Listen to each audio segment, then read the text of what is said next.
Nous aussi, nous avons nos réalités culturelles. Dieu, on disait le nom de Dieu en Afrique avant que cela soit colporté, avant que les autres dieux soient colportés vers nous. Mais quand on nous appelle, quand on les écoute, tu sens qu'ils sont tous coupés de la tradition. Non, je suis musulman, non, je suis chrétien. Il dit, bon, et vous allez vous laver. Oh, bon, on m'a interdit de... J'ai dit, mais attends, quand vous êtes malade, vous n'allez pas à l'hôpital.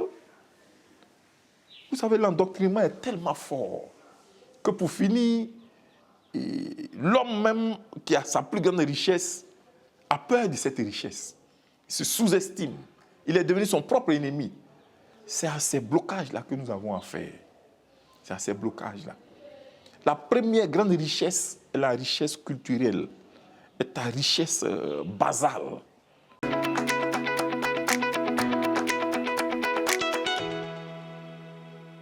C'est des mots un peu de même famille, hein, à quelques nuances près.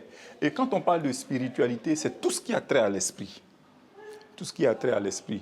La petite nuance est qu'on peut être spirituel en n'étant pas mystique. Puisque la spiritualité, c'est juste la croyance en Dieu. Donc vous voyez, tous ceux qui sont dans les religions, qui croient en Dieu, sont du coup des spirituels.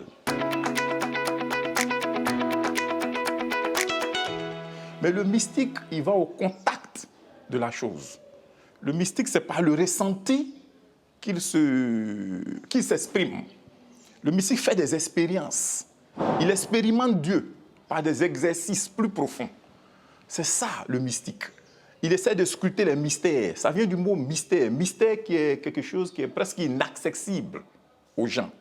Mais lui, il fait un effort pour essayer de rendre cela accessible, pour pouvoir expliquer pourquoi le vent souffle, pourquoi tel mystère. Donc, il scrute ce qui est inexplicable. C'est ça le mystique. Le maraboutage, bon, c'est juste un mot qui est lié un peu aux croyances nordiques, c'est-à-dire aux croyances arabes. Quand on parle d'un marabout, c'est typiquement un mot un peu arabe, qui est un guide religieux, qui est un mystique arabe. Normalement, certains soufis très avancés sont considérés comme des marabouts. Mais comme tout mot a son sens dans un contexte, ici en Afrique, on a beaucoup de parents qui sont devenus musulmans. Donc ce mot s'adapte aux mystiques d'ici. Voilà. Quand quelqu'un a un petit talent, il est traduit praticien ici, et qu'il travaille sous couverture musulmane, du coup, on dit qu'il est marabout. Sinon, c'est un mot qui est typiquement arabe, qui indexe juste des guides religieux, qui indexe juste un mystique arabe.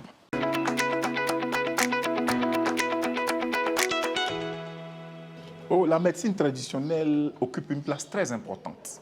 Et j'aime toujours le dire, l'OMS, qui est le plus grand organisme mondial de santé, dit que plus de 80% de nos populations subsahariennes ont recours à cette médecine. Tant parce qu'elle est moins chère, mais elle est très, très efficace. Elle a beaucoup fait ses preuves. Voilà. Aujourd'hui, nous partons vers une modernisation de cette médecine. C'est-à-dire quoi?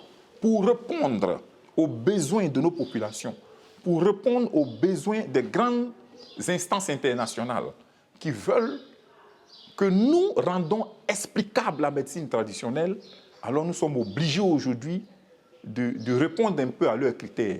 Par exemple, en faisant analyser nos médicaments, voilà.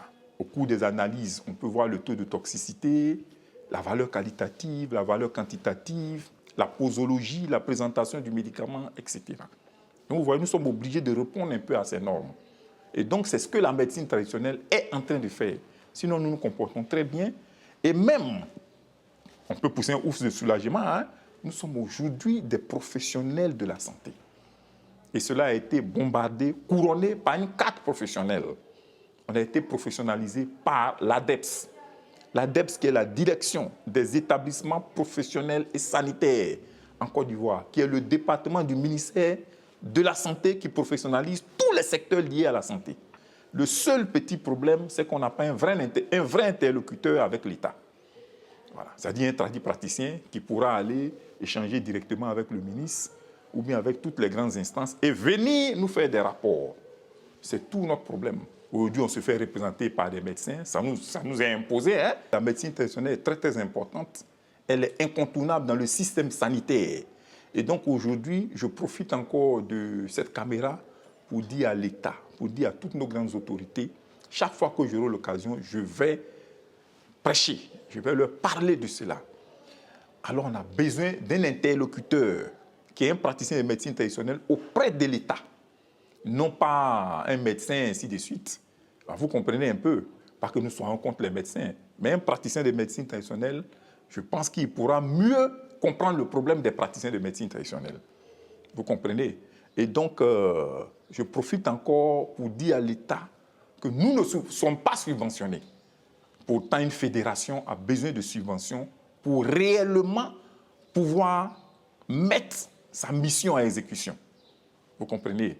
Donc, voilà un peu les difficultés que nous rencontrons. Jusqu'à présent, on travaille à fonds propres et ce n'est pas facile. Fonds propres, c'est quoi? Faire cotiser nos praticiens de médecine traditionnelle et ainsi de suite. Et il y a plus de 15-16 ans que nous sommes sous ce régime, à fonds propres. Aujourd'hui, nous avons fait beaucoup d'efforts. Nous avons un siège qui se trouve à Cocody-Angré, 8e tranche, plus précisément sur le pont Soro. Vous comprenez? Aujourd'hui, on identifie les praticiens de médecine traditionnelle. Nous avons un répertoire. Je remercie aussi le président, puisque c'est sous sa direction qu'en 2015, on a eu la loi qui a été votée qui stipule quoi? L'exercice légal de la médecine traditionnelle en Côte d'Ivoire. Nous avons aujourd'hui un code d'éthique et de déontologie. Donc tout ça est applaudi.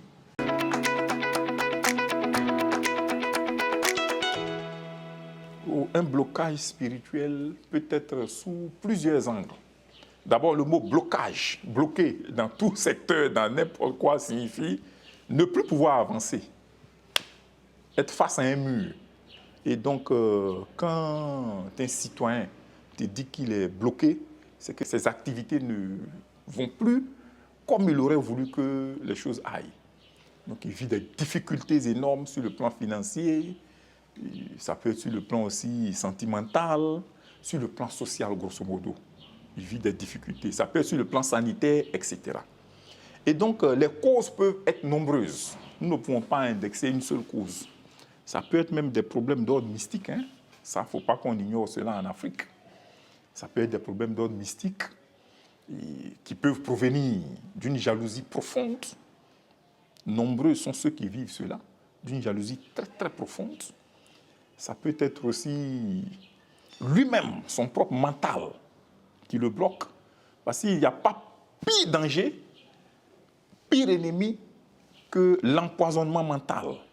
Ça peut provenir d'un manque de culture lui-même, puisqu'il ne sait pas ce qu'il fait, il ne sait pas où aller, il ne sait pas à quoi s'agripper, il a peur de tout et de rien.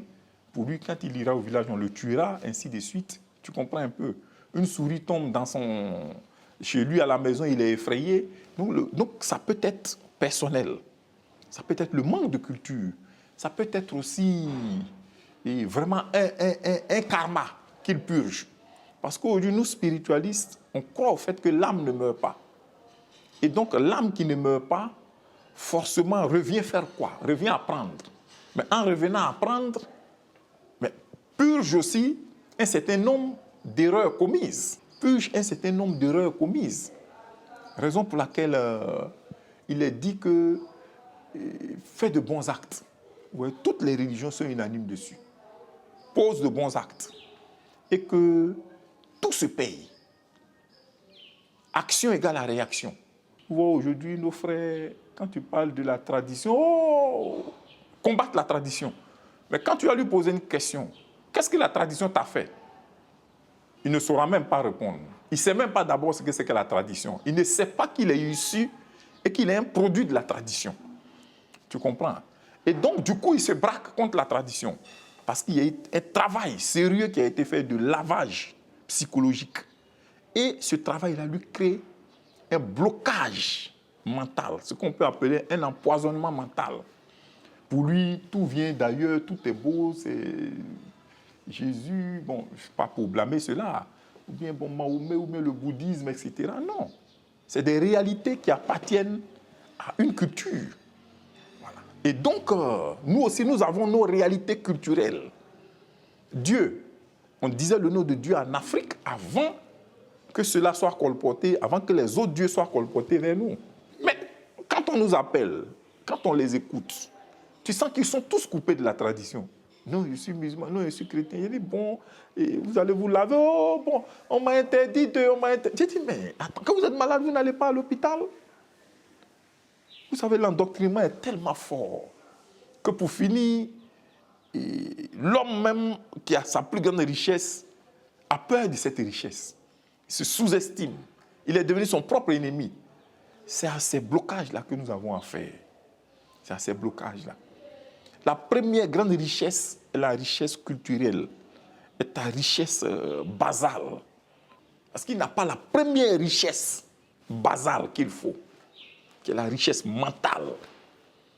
Vous comprenez? Donc, c'est vrai que nous faisons des efforts, par des bains, par quelques techniques, en leur inculquant un certain nombre de prises de conscience pour les libérer. Mais la plus grande libération doit provenir d'abord d'eux-mêmes. C'est un travail personnel qu'ils doivent faire. Donc voilà quelques raisons. Ça peut être de la jalousie. Quand on parle de jalousie, grosso modo, c'est la sorcellerie. Mais la sorcellerie, c'est l'utilisation négative de la puissance de la parole, de l'action et de la pensée. Donc quand quelqu'un agit négativement sur toi et que ça te crée des blocages, ça, c'est de la sorcellerie. Quand il ira toucher des joujoux avec ton nom pour créer des blocages, c'est de la sorcellerie. Quand il le fera par des techniques, te calomnier, en allant, tu comprends, être traite, détruire ta réputation, c'est de la sorcellerie. Donc, voilà un peu quelques causes de blocage. Non, c'est pas du tout dangereux. C'est plutôt même conseillé. C'est juste des jeux de mots. Que de dire même aller consulter, il faut même pousser le bouchon un peu loin. Il faut avoir un maître, un guide. Il faut plutôt avoir un guide. Le guide, qu'est-ce que c'est? Et quand tu nais là, à ta naissance, tu étais très fragile, mais tu étais assisté par qui? Par des guides qui t'ont appris à faire les quatre pattes. Et plus loin, qui t'ont donné l'usage de la parole, tes premiers mots, et qui t'ont donné une identité pour dire tu viens de telle famille. Tu comprends? Donc plus loin, la consultation, c'est aller voir un guide. Et dans tous les domaines au monde, même le football, vous voyez, il y a un guide qui est l'entraîneur. Il n'est pas forcément joueur, mais celui-là, on se réfère à lui. C'est lui qui vous donne des stratégies. C'est lui qui vous réconforte psychologiquement. C'est lui qui vous booste. Donc, il faut un guide. Plus loin. Consulter, ce n'est pas mauvais. Aller avoir un guide, ce n'est pas mauvais. Le guide peut ne pas être forcément une personne. Ça peut être un bouquin, une brochure. La Bible peut être un guide. Le Coran peut être un guide. Et un être éveillé que tu vas voir toujours peut être un guide. Que ce soit même en politique. Il y a des conseillers qui existent. Mais c'est des guides qu'on consulte. Et donc, quand ils viennent nous voir, souvent, on leur montre la conduite à tenir. Comment se comporter avec leur famille. Comment faire un effort pour avoir une belle réputation dans le milieu où ils vivent. Et comment ne pas oublier sa spiritualité de base.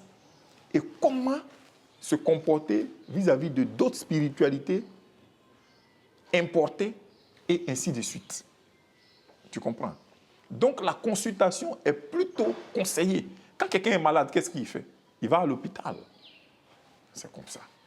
Quand tu souffres d'un mal, de n'importe quel mot, ça peut être mental, ça peut être physique, ça peut être de n'importe quel ordre. Va voir un autre qui t'aidera à te réconforter. Cet autre que tu vas voir là, il t'aide à te comprendre toi-même. Il répond à toi-même tes propres questions. Donc tu te réponds à toi-même.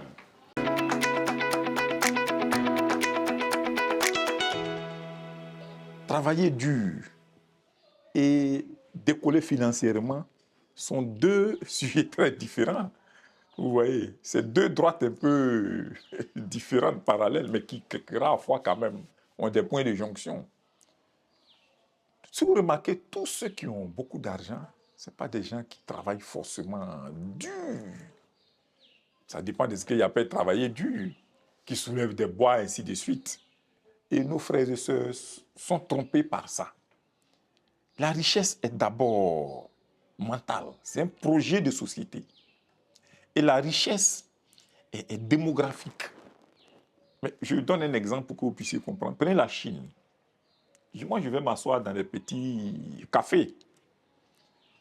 Ici, le café, voilà. Le petit cafétéria, voilà. Souvent, la dame, tu lui demandes, mais tu as combien de clients par jour? Elle dit, mais j'ai 25 clients, j'ai 30.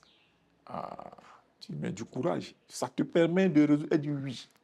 Mais simplement, si tu étais en Chine, mais tu aurais pu avoir 400, 500 clients par jour. Vous voyez, c'est un peu démographique aussi. Là-bas, il y a plus d'1 milliard d'hommes. Est-ce que vous comprenez? Et là, on n'est pas nombreux. Donc, c'est maintenant à peine on a 31, 32 millions d'hommes. Il y a ça. Et plus loin, la richesse, beaucoup de nos frères et sœurs, nos jeunes frères, pensent que c'est typiquement mystique. Parce que quand ils viennent nous voir, je veux faire un travail pour devenir riche. Vous comprenez? Ils ont tellement été trompés par certains faussaires, par certains charlatans. Vous comprenez? Le charlatan n'est rien d'autre que quelqu'un qui n'est pas praticien de médecine traditionnelle, mais qui use de ce sobriquet-là pour escroquer les gens. Tu comprends un peu? Donc c'est un faussaire qui dit, oui, je vais faire ça, vous serez riche. Oui, non. Il peut avoir juste des stimulateurs, certains ingrédients qu'on vous donne pour attirer des gens. Tu comprends un peu? Je prends un exemple dans la vie simple, pratique, là, pour que vous puissiez mieux cerner. Quand tu sors, tu ne t'es pas lavé il y a 3, 4, 5 jours, tu vois que tu dégages une odeur qui est insupportable. Mais quand tu mets un petit parfum et que tu passes, et tout le monde t'apprécie. Oh, mais il a un beau parfum. Oh, tu sens, et les gens s'approchent. Donc, on a ce genre d'ingrédients qui peut booster tes activités. Tu comprends un peu? Qui peut booster ton activité. Pour que ton activité qui n'était rien hier puisse décoller. Puisque ça attire beaucoup d'hommes.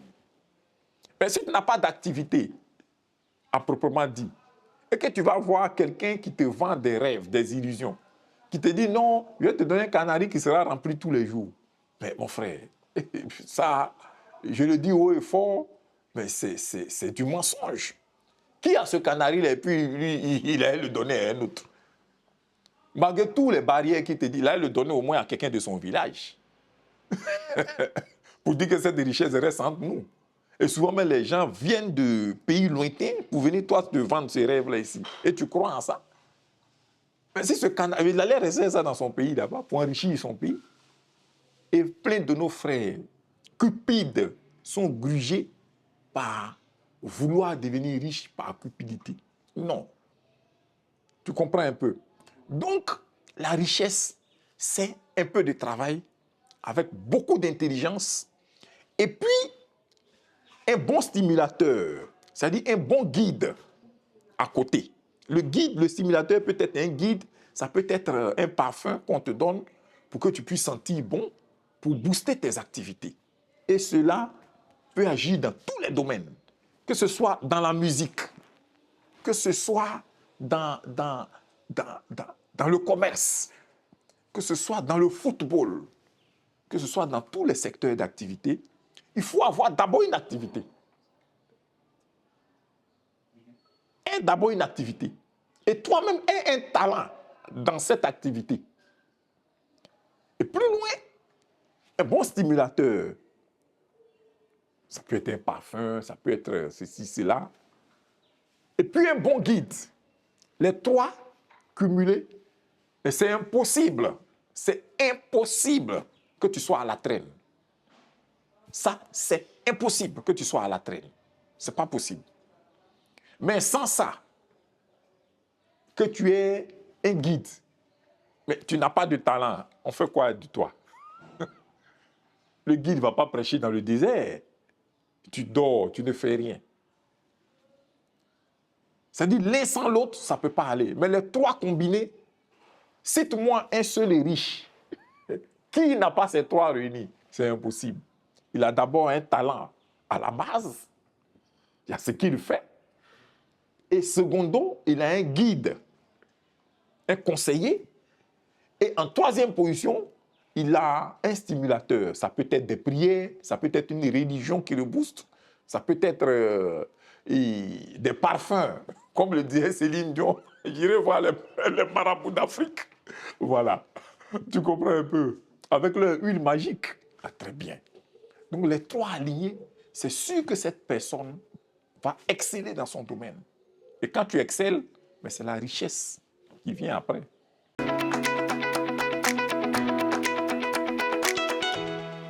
Le mariage, c'est encore un peu plus vaste. C'est un champ plus vaste. Vous savez, d'abord, le mariage n'est qu'un mot.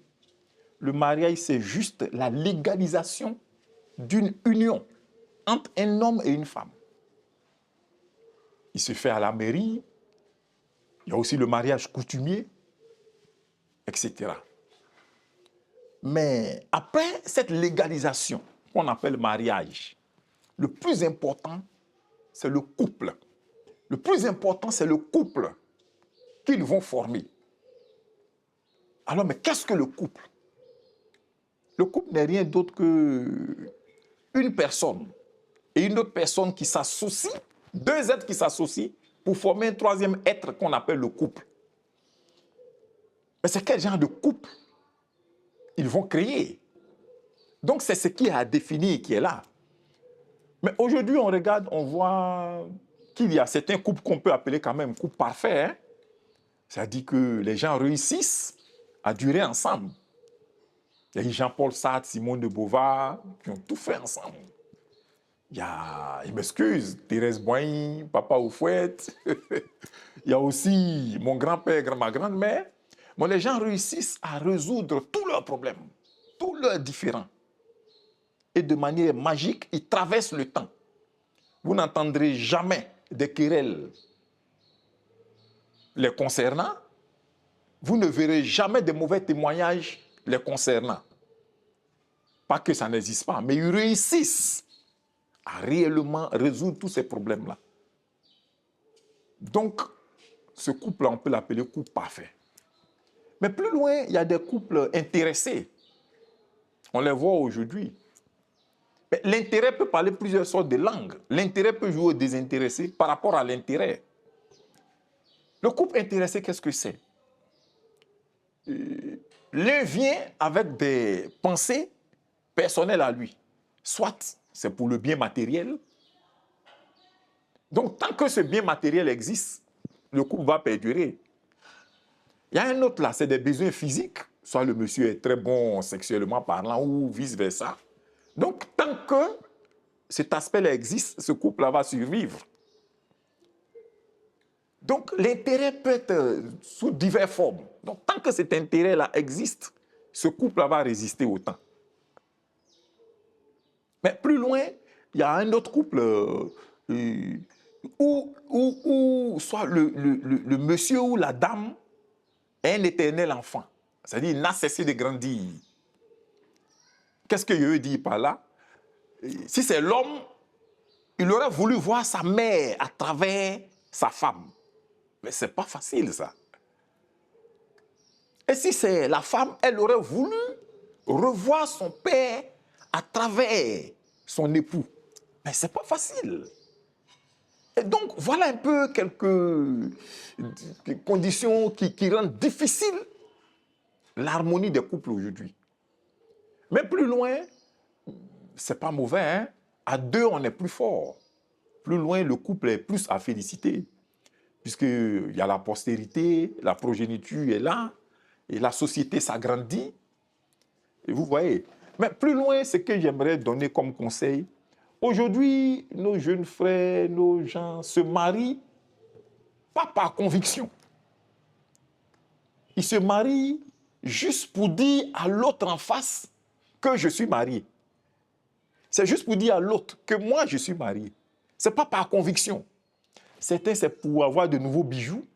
Certains, c'est juste pour combler, c'est-à-dire par rapport à leur poste au travail, et il faut qu'il ait une épouse, c'est tout, quoi. Et donc, tant que ces mentalités existeront, il y aura toujours incompatibilité dans le mariage. Vous comprenez? Maintenant, plus loin, je donne aussi un conseil à nos mamans. Nous sommes ouverts à elles. Avant, nos mamans, là, elles réussissaient à maîtriser nos grands-parents. Mais aujourd'hui, elles n'arrivent même pas à maîtriser 2, 3, 4, 5 personnes. Ce n'est pas normal. Donc nous sommes là, sans honte, qu'elles viennent nous voir pour les aider à maintenir leur foyer. Elles sont le socle de la société. Sans elles, la société... Mais vous voyez, l'Europe a résolu ses problèmes par rapport aux droits des femmes. La femme d'abord, les hommes après. Et ça a résolu beaucoup de problèmes. Donc nous sommes là. Ici, comme nous, ces lois ne sont pas trop en vigueur, donc nous sommes là spirituellement pour les aider. Quand elles ont n'importe quel problème, qu'elles viennent nous voir pour stabiliser leur foyer, ce n'est pas mauvais. Pour stabiliser leur foyer. Parce qu'aujourd'hui, après avoir fait 3, 4 enfants avec un monsieur, alors le monsieur, parce qu'il a eu une petite là, et c'est pas normal. Vous comprenez? Ça c'est à nos mamans que j'ai dit ça. Voilà. Qu'elles viennent nous voir. Pour que ce vieux père-là reste en paix. Pour qu'il reste tranquille. Voilà. Pour qu'il continue de jouer son rôle de père de famille.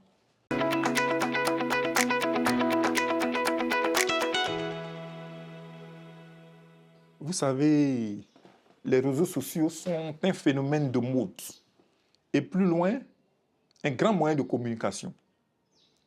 Et aujourd'hui, le monde ne serait pas à ce niveau d'évolution sans les réseaux sociaux. Et donc, si vous remarquez les réseaux sociaux, ici en Afrique, quand tu vas sur les réseaux sociaux, les sujets abordés, je m'excuse hein, si ça choque, ne sont pas des sujets éducateurs. Vous comprenez? Ça n'éduque pas nos enfants. C'est ici on voit sur les réseaux sociaux des grandes mamans qui sont nues, des gens qui postent des films à caractère pornographique. Ça s'insulte. Et ceux-là, on leur donne de grandes antennes ici.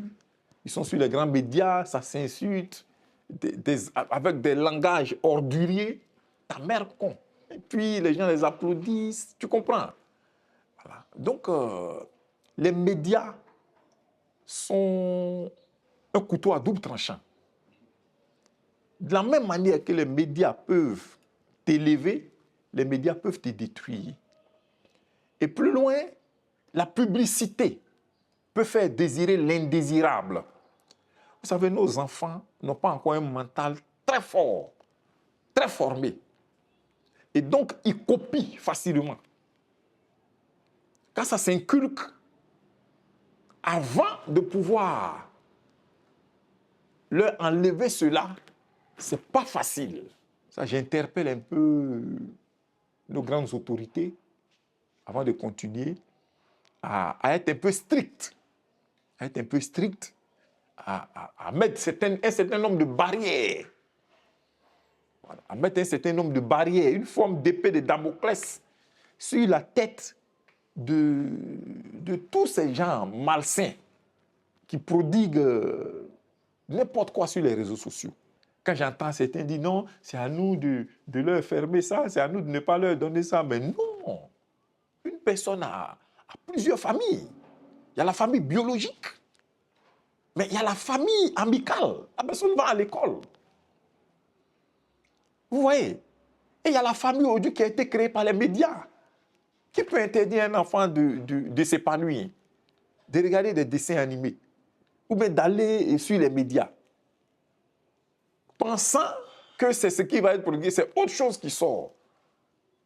C'est autre chose qui est mis sur ces médias-là.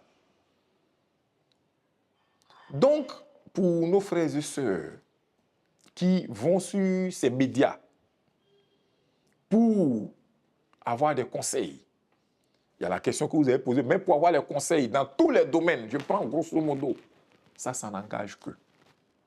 Ça, je le dis haut et fort, ça n'engage que. Parce que je ne sais pas quel est le moyen de frein de ces gens-là. Ce n'est pas moi ici qui dira il faut qu'ils subissent les rigueurs de la loi. Non. Plus les gens en ont réfléchi, les gens réfléchissent à cela. Mais j'ai dit à tous nos frères et sœurs de prendre le meilleur en toutes choses et de se référer à la tête, de se référer à la source. Nous, on est des praticiens de médecine traditionnelle. On a une fédération qui organise ce secteur d'activité. Mais si tu nous laisses, tous les jours, nous sommes sur les médias, sur les réseaux sociaux, on en parle. Mais si tu nous laisses et que tu te fais convaincre par quelqu'un, parce que tu as trouvé en toi une vérité qui dit, mais ça n'engage que toi. Parce qu'on ne cesse de te dire qu'il y a la référence, la fêtière qui est là. La fêtière qui est crédible. Et donc, nos frères et sœurs, ça c'est le propre de l'Africain, hein? C'est-à-dire il pleure après avoir subi ce qu'il aurait pu éviter. On conjugue nos vies toujours au regret. Vous voyez? Donc, je profite pour dire à toutes nos grandes autorités et même à ces gens qui utilisent des médias tels que les réseaux sociaux pour prodiguer n'importe quoi, d'être indulgent, d'avoir pitié un peu de nos enfants, d'avoir pitié de la progéniture, de la postérité. J'aimerais donner un petit conseil d'exhortation à tous nos frères et sœurs. Vous voyez, ne soyez pas comme des hommes blasés face au déroulement de l'histoire de votre nation, face au déroulement de l'histoire de votre secteur d'activité, face au déroulement de l'histoire de notre médecine traditionnelle. Soyons tous des hommes actifs, puisque sur le sentier qui mène à la gloire, sur le sentier qui mène à la réussite, sur le sentier qui mène à la liberté, à la libération, il n'y a que des hommes d'action, des hommes actifs qui ont toujours été récompensés. Des hommes actifs qui ont toujours été récompensés. Soyez actifs. Éloignez de vous le découragement. Exprimez-vous. Cherchez. Frappez à toutes les portes. Nous sommes ouverts. Nos bras sont ouverts. Nos portes sont ouvertes. Et ensemble, nous réfléchirons. Nous chercherons les moyens qu'il faut, les solutions pour pouvoir vous épanouir. Puisque nous, notre plus grande fierté aujourd'hui est de voir que sur tous les médias, les témoignages sont en notre faveur, les bons témoignages surtout. Ah, les praticiens nous ont sauvé la vie. Ah, les tradis praticiens nous ont aidés à atteindre tel sommet. Ça sera notre plus grande joie. Et c'est cette joie-là qui a valu notre reconnaissance depuis l'Antiquité jusqu'à nos ancêtres, jusqu'à nos grands-parents. Et aujourd'hui, nous aussi, nous sommes sur ce chemin-là. Donc, nos portes sont ouvertes à toutes nos sœurs, à tous nos frères. Nos numéros sont toujours sur ces réseaux-là. Mais vous voyez, tous ceux qui m'appellent, ils peuvent témoigner, hein, quand ils m'appellent. Et même quand je n'ai pas pu décrocher, parce que peut-être étant occupé, mais je rappelle. Parce que notre credo est la libération sur tous les plans de tous nos frères et sœurs. la libération et sur le plan sanitaire, la libération sur le plan mental, pour qu'un nouvel ère de bonheur souffle un peu sur nous, Africains. Merci beaucoup.